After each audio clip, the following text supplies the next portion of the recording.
Vamos allá, vamos con el Giro, que esto arranca ya mañana, lo tenemos ya encima. Parecía que no iba a llegar nunca, ¿no? Pero ya está aquí, la primera grande de la temporada, y esto es algo, bueno, yo creo que a todos nos ilusiona, ¿no? Porque habrá quien le guste más las clásicas de primavera, que habrá quien sea más de monumentos, habrá quien sea más de adoquines. Pero por supuesto yo creo que al fin y al cabo a todos también nos gusta y nos vuelve loco las grandes vueltas. Y que llegue el Giro siempre es sinónimo de ilusión un poco en la temporada, ¿no? Pues ya está aquí este Giro 2025, un Giro que se ha hecho de rogar, no por las fechas en sí, sino porque recordad que, bueno, ha habido mucho retraso, ¿no? En la presentación del recorrido, mucho retraso un poco con toda la infraestructura casi de la carrera. Y es que, bueno, pues hasta donde nosotros pudimos saber, en la organización llegaron a tener problemas al perder un patrocinador importante. Eso les debió trastocar un poquito los planes, pero bueno, ya está aquí, al fin y al cabo, el Giro de Italia, que esto es de lo que se trata. La salida en Albania, esa salida inédita. Ya sabéis que las grandes vueltas, como hace el Tour, como hace la Vuelta, pues buscan esa expansión internacional con unos primeros días fuera de su territorio natural. Y esta salida inédita en Albania, que nos va a dejar cositas, por cierto. Y después ya con la incursión en Italia, que la carrera de sur a norte, 3.410 kilómetros entre, nada, lo de mañana, el 9 de mayo y el 1 de junio. O sea que nos va a llevar el Giro directamente ya casi hasta el verano. Habrá tiempo para los sprints, para las volatas, habrá tiempo para las fugas, habrá tiempo por supuesto para la alta montaña, habrá 2 contrarrelojes individuales, habrá tiempo para los Alpes, habrá tiempo para el Sterrato, incluso con una mini Strade Bianche también. Habrá también tiempo para el Sterrato en Finestre, habrá cimas emblemáticas y durísimas como Sestriere. Bueno, pues por supuesto un Giro de Italia que nos va a dejar muchas cosas, que irá, yo creo que un poco de menos a más, ¿verdad? Y con esa tercera semana durísima, como es habitual en el Giro, que nos va a dejar ya ahí todo visto para sentencia. Pero bueno, piano, ¿no? Como suelen decir ellos. Pues poquito a poco el Giro va a ir subiendo de intensidad y nos va a ir dejando cosas muy interesantes con las siguientes 21 etapas que tenemos por delante en este 2025. Se iba a acabar, yo no te pido una oportunidad. Y es que esto arranca este mismo viernes desde Albania, como decimos, en la localidad de Durrës, y con el final de esta primera etapa en Tirana, 164 kilómetros, ya con las primeras dificultades montañosas, por cierto, 3 puertos, uno de segunda categoría, 2 de tercera, y un día en el que, bueno, si los equipos de los sprinters, que tendrán muchas fuerzas todavía, quieren controlar la carrera, van a tener que pelearlo, porque parece un día muy bonito para que una escapada empiece a dar la sorpresa en el Giro de Italia, en esa primera llegada en Tirana. En principio sin novedades debería de haber en la clasificación general, en esta primera etapa de 164 kilómetros, que yo creo que nos va a dejar ya entretenimiento, la verdad, desde el principio. ¿Qué pasa el segundo día? Llega el sábado con la segunda etapa y la primera contrarreloj individual de este Giro de Italia, ¿no? Con una crono cortita de 13,7 kilómetros, que además tiene en su tramo medio una ascensión catalogada de cuarta categoría, pero bueno, esa ascensión que va a romper un poco el ritmo a los más rodadores. Y aquí, ojo, que yo creo que ya va a empezar a ver algunos cuantos segundos de diferencias entre los favoritos. Una crono que seguramente, pues bueno, tanto Roglic como Juan Ayuso la van a tener ahí bien marcadita y bien reconocida, ¿verdad?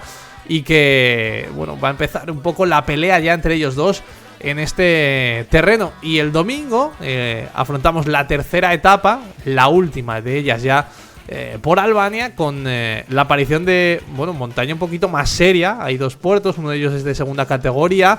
Un puerto de 10,7 kilómetros al 7,4%, que se corona lejos, es verdad, 40 kilómetros para la meta, con lo cual yo creo que aquí parece que en principio debería haber un sprint, porque yo creo que los equipos de los hombres rápidos tendrán que controlar la carrera. Desde ahí sí que habrá descanso el próximo lunes, porque la carrera vivirá un traslado ya directamente hacia Italia para meterse en territorio italiano, ¿no? ¿Y por dónde entran? Bueno, pues por el sur, entran por abajo, por el taconcito de la bota.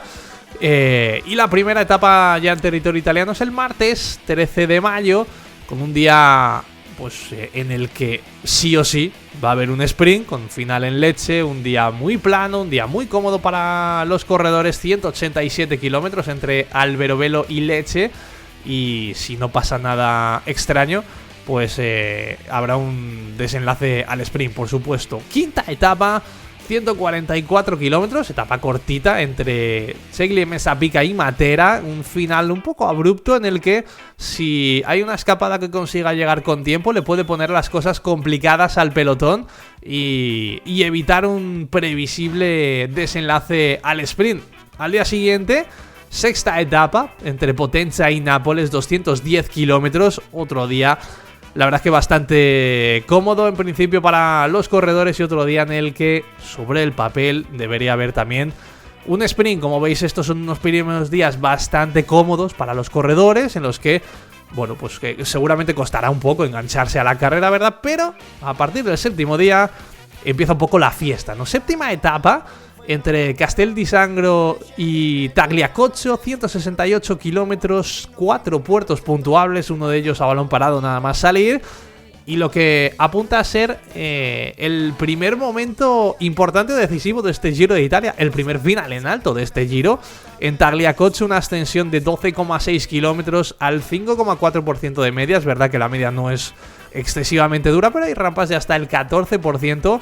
Y aquí yo creo que va a empezar a verse un poco las caras de la gente, ¿no? Y ver sobre todo quién no va, más que quién sí va, quién no va y quién puede empezar a ceder tiempo en este Giro de Italia. Así que bueno, ahí empieza ya un poco la alta montaña.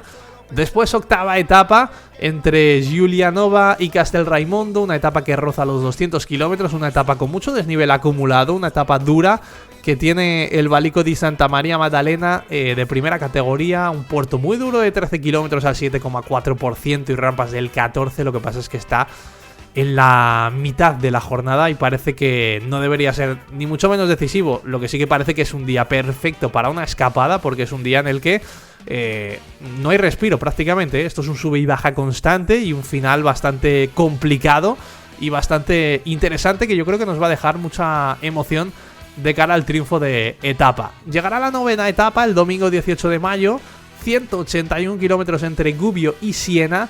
Y atención a esto, atención a lo que se viene aquí, porque lo que podría ser una etapa sencillita, el Giro de Italia la ha complicado y nos deja uno de los días que pueden ser decisivos en la carrera. 3 tramos de este rato, cuidado porque esto es una mini Strade Bianche, 3 tramos de este rato, casi 30 kilómetros de este rato, vamos a ver qué tiempo hace en esa zona de Siena, y el final emblemático, con la ascensión final en Santa Caterina y la llegada emblemática a la Piazza del Campo, ¿no? En ese final tan reconocido de la Strade Bianche, pues esto es lo que vamos a tener en esta novena etapa. Yo creo que muy emblemática, muy bonita y que nos va a dejar cosas muy interesantes, de verdad, en toda la etapa. He dicho que son 3 tramos de este rato. Mentira, son 5 tramos de este rato los que tiene esta etapa. Así que cuidado con este día, que apunta a ser muy pero que muy importante y que cerrará además el bloque de esta, bueno, segunda semana de competición, que diríamos que puede ser en realidad la primera semana de competición, si nos quitamos ese primer día de descanso que tenemos después del traspaso a Italia.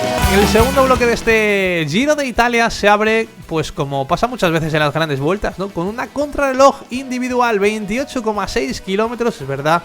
Pues bueno, como viene siendo habitual en el ciclismo moderno, que no es una distancia muy larga, que es una distancia relativamente corta para una crono, pero bueno, no llegamos ni a los 29 kilómetros entre Lucca y Pisa, y es una contrarreloj en la que se va a rodar muy, pero que muy rápido, porque es una crono en la que los especialistas aquí tienen que volar. Es verdad que hay una pequeña dificultad a mitad del recorrido, que ni siquiera es puntuable, pero es un día en el que los especialistas tienen que rodar y es un día en el que el Giro va a vivir unas diferencias, no sé cómo de importantes, pero sí que va a dejar a algunos ya a contracorriente, desde luego, para arrancar este segundo bloque de competición. Y aquí esto empieza a subir de tono, porque el siguiente día, la 11ª etapa entre Viareggio y Castelnuovo de Monti, 185 kilómetros.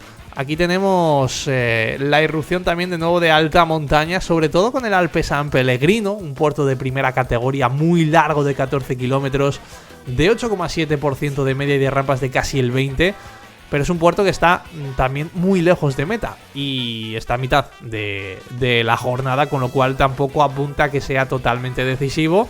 Y es verdad que el final sí que nos deja un ascenso a un puerto de segunda categoría, a Pietra di Basmantova, un puerto de 6,5 kilómetros al 5,2%, que yo creo que sí que puede dejar algunos movimientos entre los hombres de la general, sobre todo después del día de la crono, en el que alguno igual tiene que empezar a hacer deberes y a recuperar un tiempo que ha perdido. Así que cuidado también con esta etapa, que apunta a ser importante. En la 12ª etapa, al día siguiente, entre Módena y Viadana, 172 kilómetros, tenemos por ahí 3 dificultades montañosas en la primera mitad, pero esto va a ser sí o sí un sprint, una nueva oportunidad para los sprinters, que también necesitan su hueco en el Giro de Italia, ¿verdad? Y bueno, la siguiente etapa, la 13ª, entre Rovigo y Vicenza, 180 kilómetros, y un tramo final que, bueno, nos deja 4 cotas, 4 ascensiones puntuables de cuarta categoría, un final en un repechito en alto, en el que, bueno, la verdad es que es muy pancartero este final. Vamos a ver si llega el gran grupo juntito, o si por el contrario llega una escapada, pero bueno, no apunta a ser tan decisivo esto para la clasificación general. Un día similar al que habrá el siguiente, en la 14ª etapa entre Treviso y Nova Gorica, 186 kilómetros, un día en el que yo creo que podría llegar también de nuevo un sprint. Y el domingo 25 de mayo, en la 15ª etapa, la que sirve para cerrar este segundo bloque de competición, 214 kilómetros, de los pocos días que vamos a ir por encima de los 200 kilómetros, entre Fiume Veneto y Asiago. Un día en el que aparece en mitad del trayecto el Monte Grappa, 25 kilometrazos de subida al 5,8%.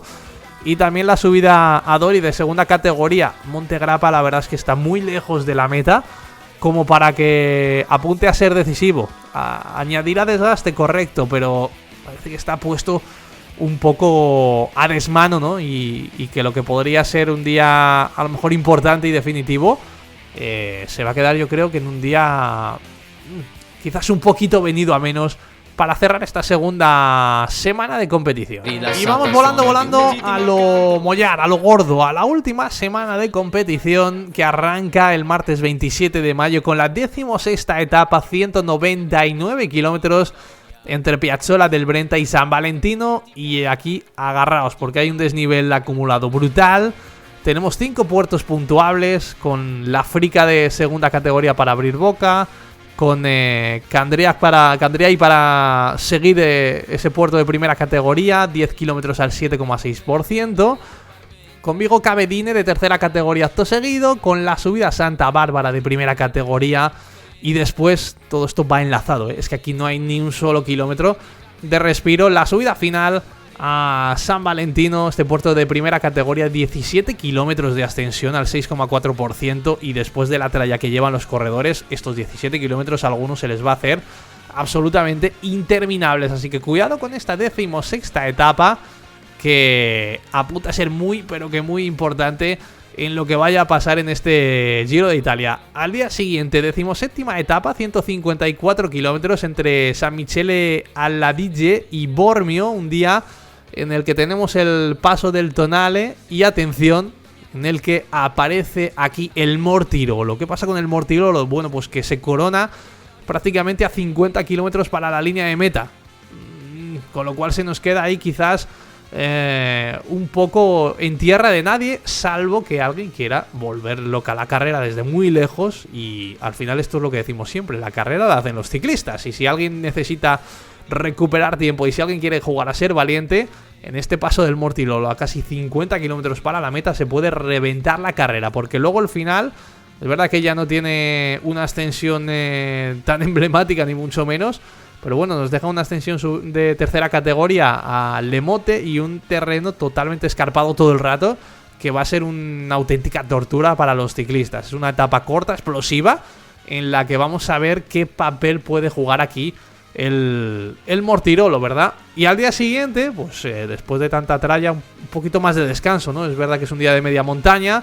Esta etapa 18 entre Morbeño y Cesano Maderno, 144 kilómetros apenas, 3 puertos puntuables de menor entidad en la primera mitad de la carrera, y después los últimos kilómetros ya de la etapa son muy asequibles y parece que, bueno, si no hay una sorpresa, podría ser una de las últimas oportunidades ya que vayan a vivir los sprinters en este Giro de Italia, los que sobrevivan, claro, a lo que han tenido ya por delante. Y atención, porque se viene lo decisivo de este Giro de Italia, la etapa 19 y la 20. La 19ª entre Biella y Champoluc, 166 kilómetros.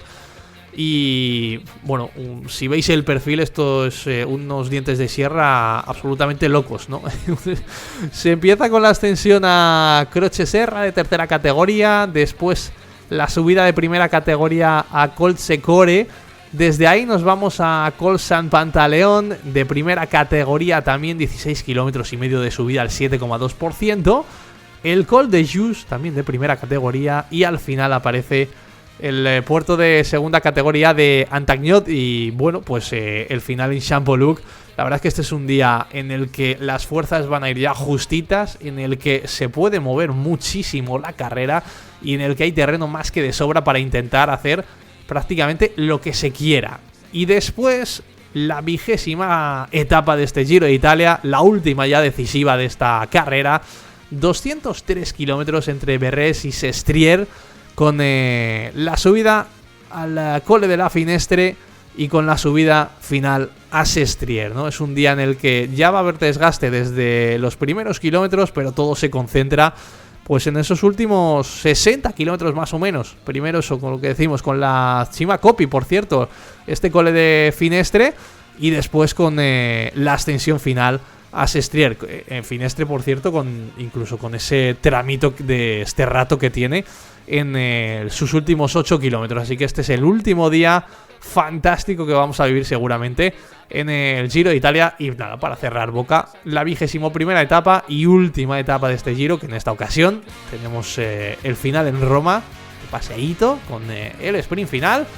Y este es el recorrido que nos deja este Giro de Italia 2025. Y hablamos de favoritos, bueno, pues creo que más o menos todos tenemos en la cabeza los mismos, y creo que hay poca discusión este año entre los favoritos del Giro de Italia, ¿no? Una carrera que va a estar, por supuesto, más abierta. Yo creo que nos la imaginamos mucho más abierta de lo que fue el año pasado, porque no está Tadej Pogačar, porque recordamos el dominio que ejerció el año pasado Tadej Pogačar de principio a fin. No hubo contestación ni rival alguno.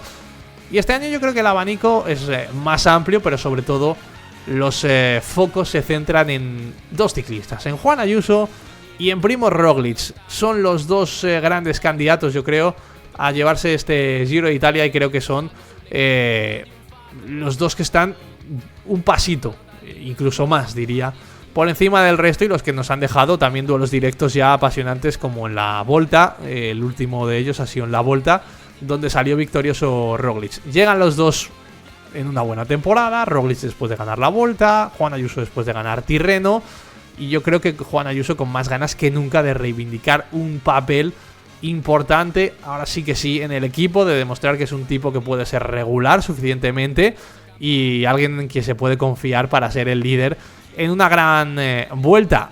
¿Cómo va a ser o a quién de los dos le viene mejor este recorrido? Pues la verdad yo no sabría decir a quién de los dos les viene mejor, pero yo creo que Juan Ayuso tiene que jugar un poco más valiente de lo que suele jugar Primož Roglič, ¿no? Al que sabemos que le viene fenomenal un poco más aguantar y hacer esos finales un poquito más pancarteros, ¿verdad?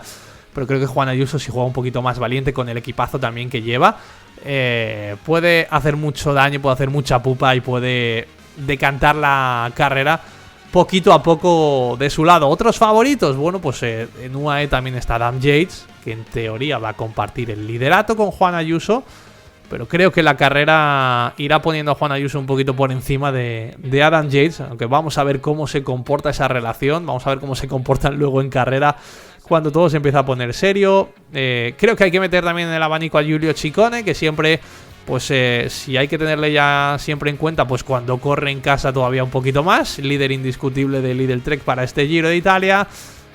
La incógnita, como siempre, un poco en los últimos años de Egan Bernal, con esta temporada que estaba siendo tan buena, que nos estaba ilusionando de nuevo y que se vio un poco cortada y truncada por esa caída en Jaén que le obligó a parar. Vamos a ver cómo está de recuperado, vamos a ver cómo llega de energía y de fuerzas. Richard Carapaz, por supuesto, otro de los que tenemos que meter ahí en el abanico de los grandes favoritos. Ya sabe, además, lo que es ganar la carrera, así que Richard también le tenemos que meter ahí, como siempre, entre la terna de favoritos. Otro que está levantando una gran expectación también es Mikel Landa, porque la verdad es que se le ve muy bien. Lo comentábamos ayer en el capítulo de los ciclistas españoles que va a tener este Giro de Italia. La verdad es que se le ve muy bien, se le ve muy fino, se le ve muy a gusto en el equipo. Acaba de renovar hasta 2026. Y bueno, quizás no lleve tanta presión, porque a lo mejor es verdad que va un poquito más de tapado al no llevar tampoco un super equipo tan preparado quizás para él, pero yo creo que va a estar ahí seguro, sí o sí, y que va a estar ahí. Y vamos a ver hasta dónde llega Mikel. Y otro de los que tenemos en cuenta, por supuesto, a Tiberi, que él ya el año pasado demostró muy buenas cosas en su debut en el Giro de Italia, que sigue siendo un joven un poco por explotar todavía.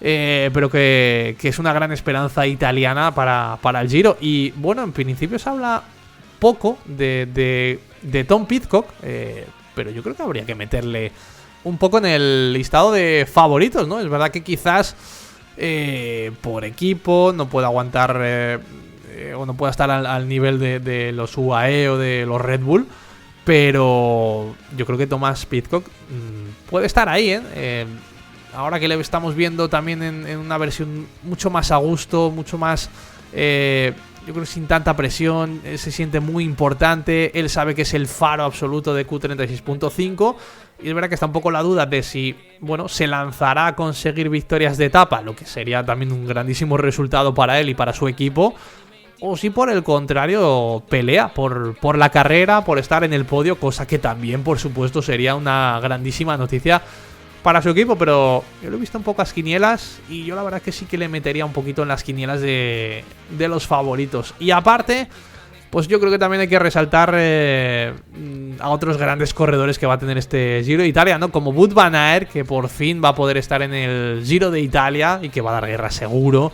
Como Romain Bardet, que está ya ante su última, bueno, iba a decir su última temporada, sus últimos meses realmente como ciclista profesional antes de que se retire, y que va a vivir su último Giro de Italia.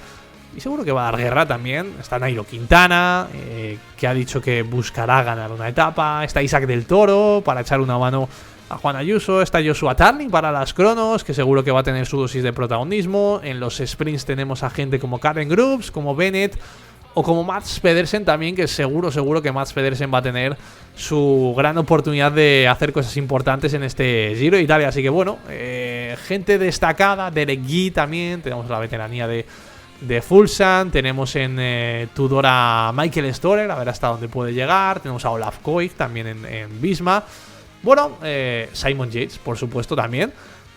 Como digo, al final tenemos un muy buen abanico de corredores que yo creo que nos van a dejar buen espectáculo, que tenemos ganas de ver y de que arranque ya en este Giro de Italia.